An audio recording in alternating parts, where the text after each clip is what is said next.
YouTube Gaming adds mobile live streaming and Twitch-like paid subscriptions. What?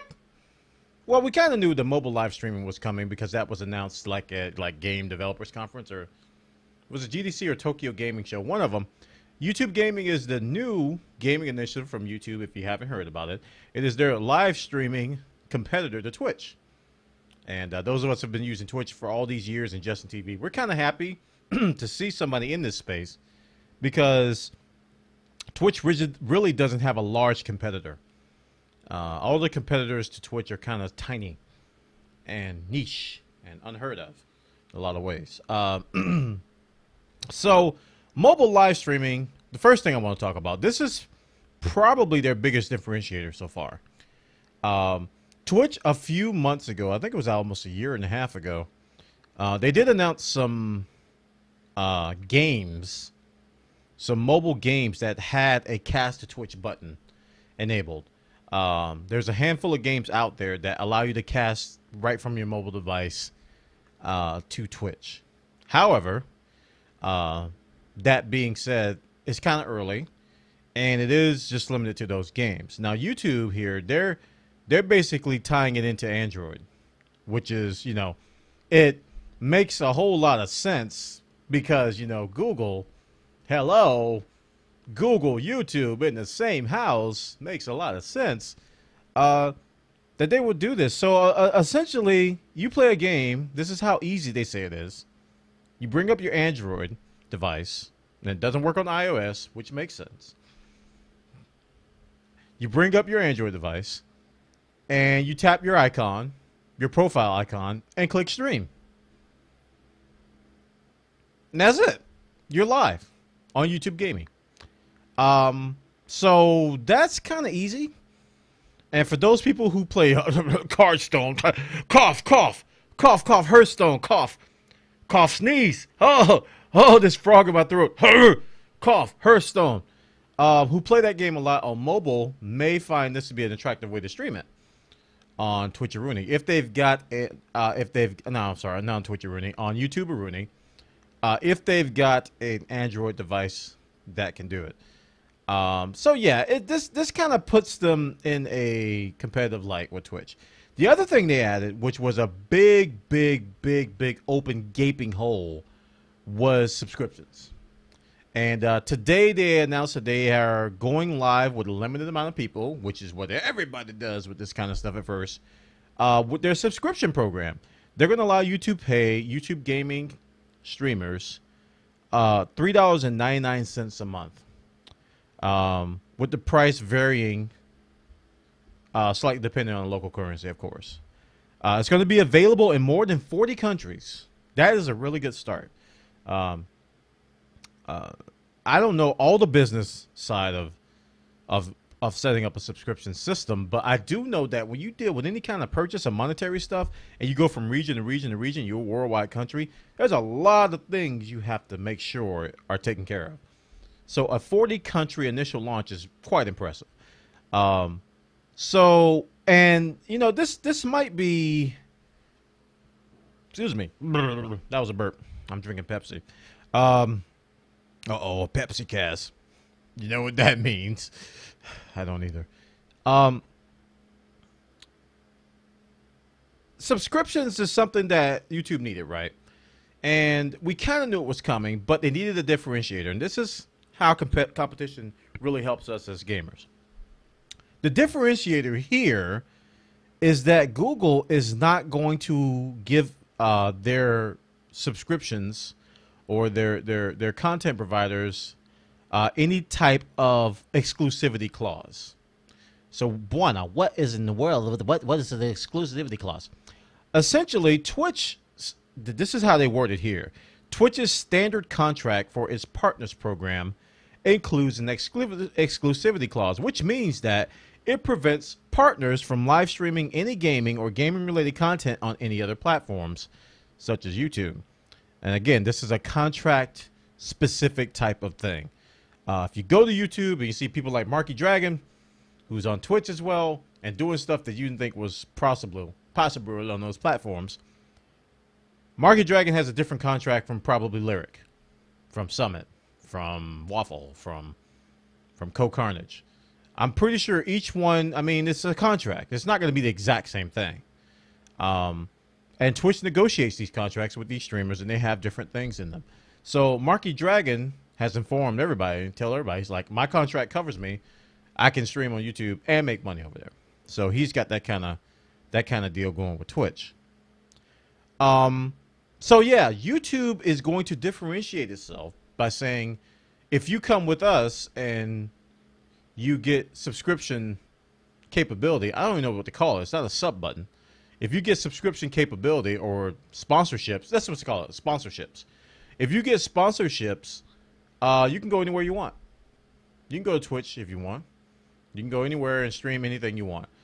Which kind of makes sense because it's Google, it's YouTube. That's how they do everything. AdSense, I mean, since the beginning of... I've been on YouTube quite a long time, doing a lot of monetization stuff on it. A really, really long time. And I pretty much have free reign to take that content anywhere I want. And I did. I took it over to blip.tv. I took it over to Twitch. I took it over to... What other platforms I use? I used Vimeo for a little while. And there was another one that's no longer in service, but I used that one too, and that was monetized. So that was on top of the stuff I did on YouTube. I was getting monetized on these other platforms. So Google/YouTube are being consistent with their practices here. Now, is it enough? I mean, it's the question. Is it enough to bring people over from Twitch to YouTube? You know, they say, well, I can get a sub button, quote unquote sponsorships. I can get a sub button on YouTube. I'm going over there. It's probably going to bring some people over there. It's going to spark interest because there are people on Twitch that have been trying to get subscriptions for a long time, and they feel like they can't get it. So if they can't get it on Twitch, I mean, I love Twitch and everything, but I would tell them, go get your sponsorship on YouTube if you can get it. I mean, it makes a lot of sense if you can't get it on Twitch. It really does. As a content provider. Now, like I said, I love Twitch. I love Justin TV. I've been with these guys for a really, really long time. But when you're thinking about a new and up-and-coming streamer that wants a sub button on Twitch and has applied many times and can't get it, YouTube Gaming makes a lot of sense if they're going to get it there. It just makes sense. So I don't frown upon people that say I'm going to go to YouTube Gaming from Twitch because I can get sponsorship there. They should. More power to them. So another... and I got kind of a related story to this. That it's just the streaming wars are getting hot now. They're getting hot now. So check this story out, guys. This is over on Polygon. Let me bring up the related story because I didn't link it here. I didn't bring it up here, but I did retweet it, and I put the caption "Begun the streaming wars have." YouTube has announced, here's a tweet. They have announced an exclusive live stream with Bungie. I associate Halo with Bungie now. With 343 Games, whoever it does is now, and Microsoft, an exclusive world premiere live show of Halo 5 on YouTube Gaming. Begun the streaming wars have. And I'm noticing people moving like, I don't know, man. I think the wheels are churning over there at YouTube Gaming. I think they're getting some of these sales and guys in there negotiating because the game I'm going to play tonight, Elite Dangerous, is run by Frontier, and Frontier used to stream on Twitch, and they don't anymore. Have any of you guys noticed that Frontier has been going to YouTube Gaming and not on Twitch? The last two casts they have done at Frontier have been on YouTube and not on Twitch. Not both, just they were on YouTube and not Twitch. Begun. Begun. The streaming wars have. Check it out. All right, next story. That's not the next story. You suck. Go over here. Next. All right, that's the last. Let's go over here. Here we go.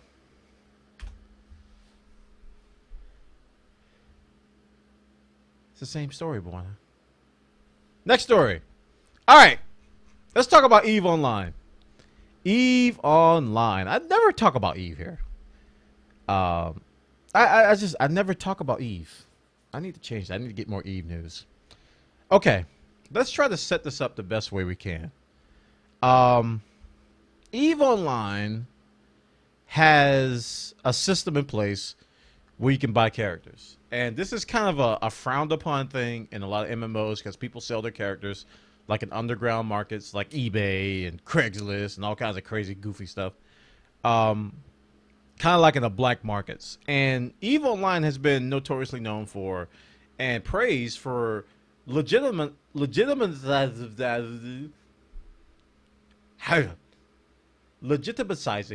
the act of selling accounts and also buying currency.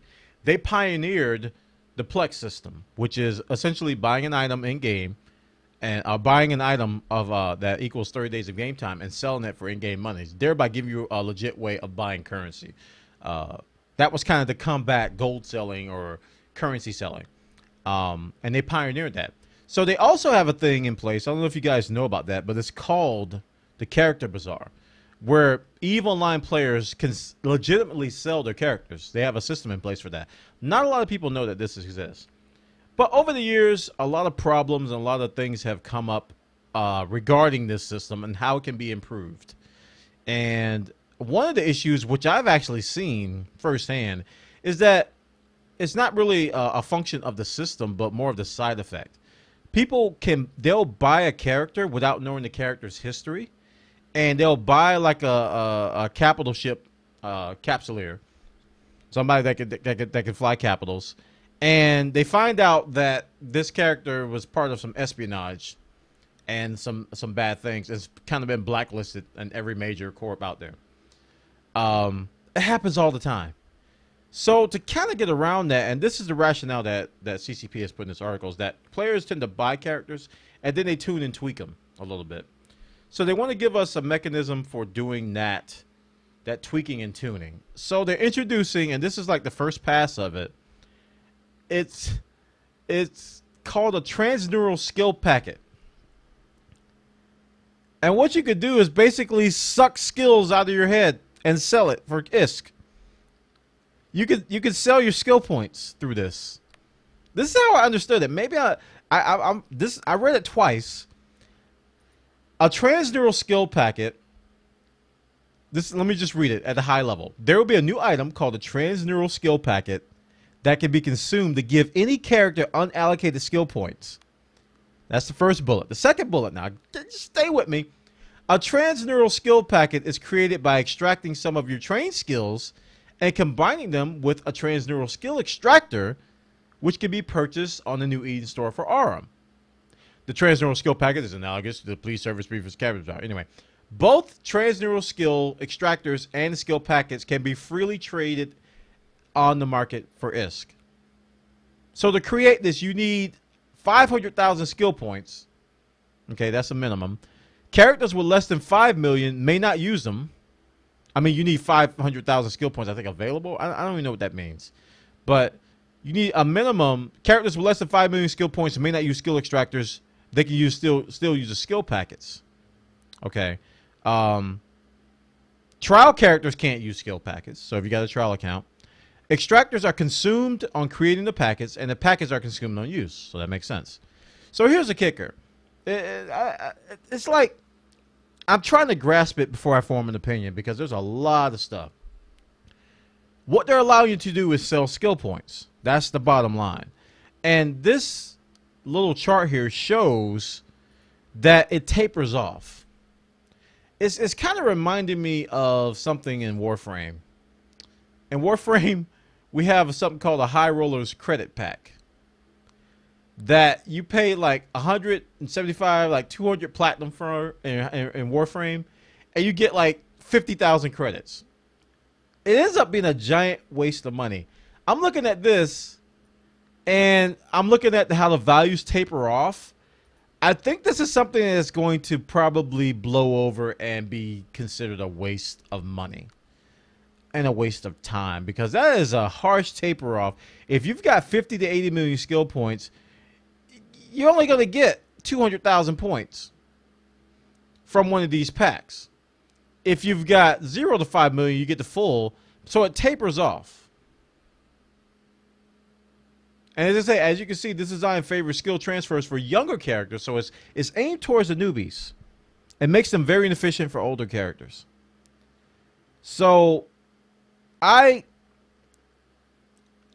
kind of, given that, that's how I came up with the analogy to Warframe. I'm like, I look at the High Rollers credit pack, and you just laugh at it because you can earn that amount of credits in like 20 minutes.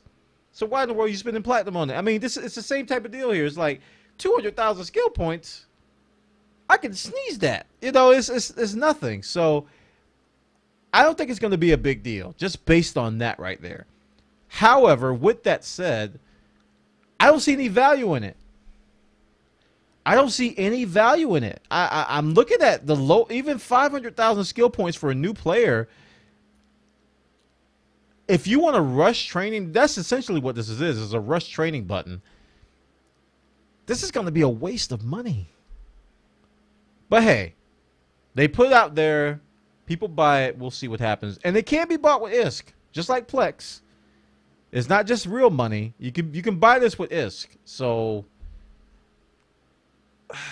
only value I can see is that you can start an alt. Okay, start an alt pilot. Send that alt pilot some ISK from your main, and then just accelerate them. Like get them up to like, I don't know. You buy like 5 of these with all the ISK you have, and then just pump them full of skill points. Get them trained up really fast. Like if you want to build a faction warfare character that has decent Tristan skills. But other than that, I don't see the big problem, but I don't see the value either. So I guess this is going to be hashed out over time. It's not out yet. They're gathering feedback. So this is like, here's what we come up with. You guys give us feedback, and there has been a storm.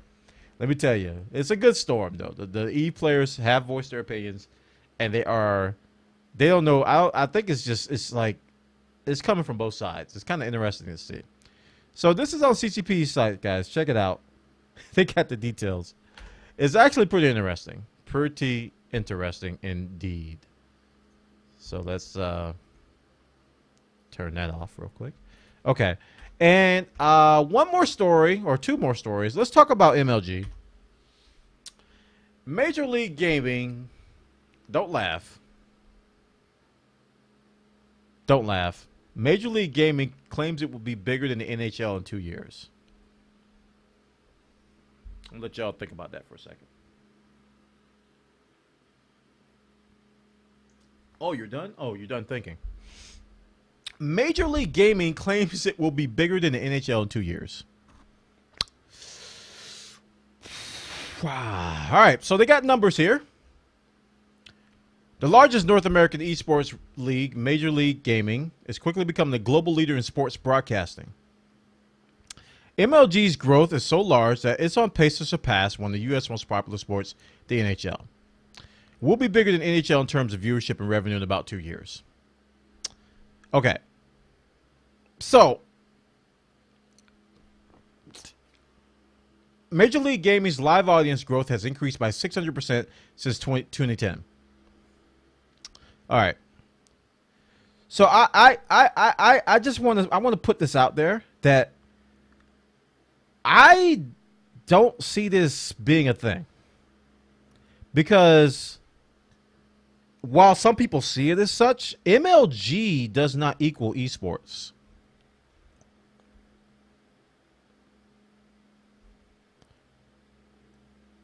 Can someone tell me 3 games that MLG supports? 3 games. I'll give you time. I'm not looking at chat. This is a rhetorical question. 3 games that they support. MLG. Not talking about esports. I'm talking about MLG.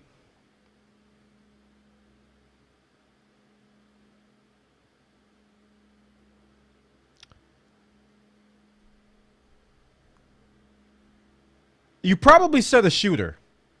You probably said a shooter. And it probably rhymed with Halo. And probably rhymed with Call of Duty. Wait, those are the words. Whoops.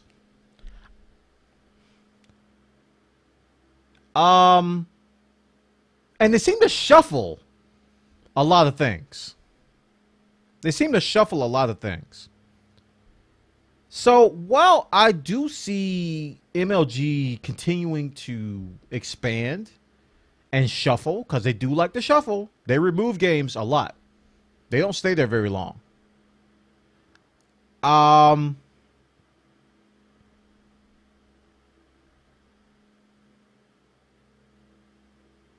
don't see them surpassing NHL. That's just me. I'm not dissing them, but to me, they don't. And this is a perception problem. They don't equal esports. The games that they support are enormous, but MLG only they have a subset of it. They don't control all of it. So if you say Dota 2, you're not talking about the international. If you say League of Legends, you're not talking about Worlds. If you say CSGO, you're not talking about the CSGO tourneys that the hundreds of thousands of tourneys that go on everywhere. The big ones and the small ones. They're a subset of esports. And what it looks like they're trying to do here is become the face of esports. And that's where I'm in disagreement. I think esports as a whole is going to be much bigger than NHL in a few years. And NFL, probably combined. But the MLG portion of it? Nah, man. Nah. I don't see that happening. I just don't. Esports as a whole is going to grow. Major League Gaming is going to grow as well. It ain't going to be bigger than NHL in 2 years. If it is, I will be wrong. And I have been wrong about many things. Many times. All the time. Sometimes. Even now. Maybe then. Hello, people in the future. All right. So check the story out, guys. Over on Venture Beats, they claim they're going to be bigger than the NHL 2 years. I don't see it. But, hey, I've been wrong. All right. So we're going to end on a kind of a sad note. Those of you who have been following Mr. John Bain know him as Total Biscuit. Total Biscuit had a bout with bowel cancer, I think it was about a year or two ago. And he had been tweeting and just been very public about his ordeal with it, going through chemo, and he came out in remission. Sadly, today, he tweeted that he had got some tests back, and the results were not good. He tweeted that he has now formed what looks like to be spots in his liver or secondary cancer, which is really, really, really bad news. And what he says in this tweet is that the average life expectancy is 2 to 3 years, though there are outliers that live much longer. So it's not looking good. It is not looking good at all. This is what we classify as terminal cancer. So he says he'll be back in chemo in a few weeks, and with the goal of pushing it back to extend his life as much as possible. But he has high hopes, but it's just, I mean, the last sentence really sums it up. He says, "I'm going to need some time to process all of this. I don't really feel anything right now." So it's got to be a massive shock to their whole family, and having gone through just cancer. If you ever dealt with cancer in your family, you can sympathize with what's going on here. It is probably one of the things you wouldn't wish on your worst enemy. So whether you like or don't like Total Biscuit, you know, this is a really, really sad state. This is a sad story. So I'm wishing them all the best. And, you know, half the internet's going to be pulling for him. Even the people that don't like his videos. And I can really see a lot of people pushing behind this. I can see fundraisers. I can see not really fundraisers for him, but like for cancer societies and stuff. Streamers are going to probably step up.